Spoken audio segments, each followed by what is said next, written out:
बिस्मिल्लाहिर्रहमानिर्रहीम। अस्सलामु अलैकुम नाज़रीन। पंजाब में मुस्लिम लीग काफ के साथ मुमकिना सीट एडजस्टमेंट के मामले पर मुज़ाकरात के लिए चेयरमैन तहरीक इंसाफ इमरान खान ने 3 रुकनी कमेटी तश्कील दे दी। सराय के मुताबिक मुस्लिम लीग काफ के साथ मुमकिना सीट एडजस्टमेंट के लिए इमरान खान की मंजूरी से 3 रुकनी कमेटी तश्कील दी गई है।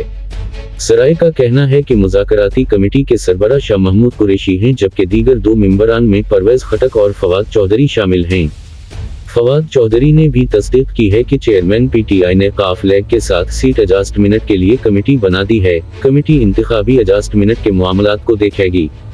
दूसरी जानिब ज़राए का कहना है कि चौधरी परवेज़ अलही और मोनस अलही से कमेटी की पहली मुलाकात कल होगी, जिसमें मुज़ाकरात के SOPs तय किए जाएंगे।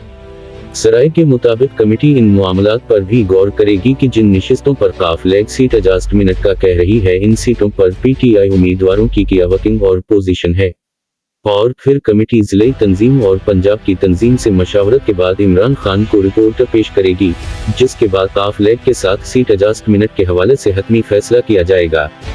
नाज़रीन, अपना ख्याल रखिएगा। खुदा हाफिज़। पाकिस्तान जिंदाबाद।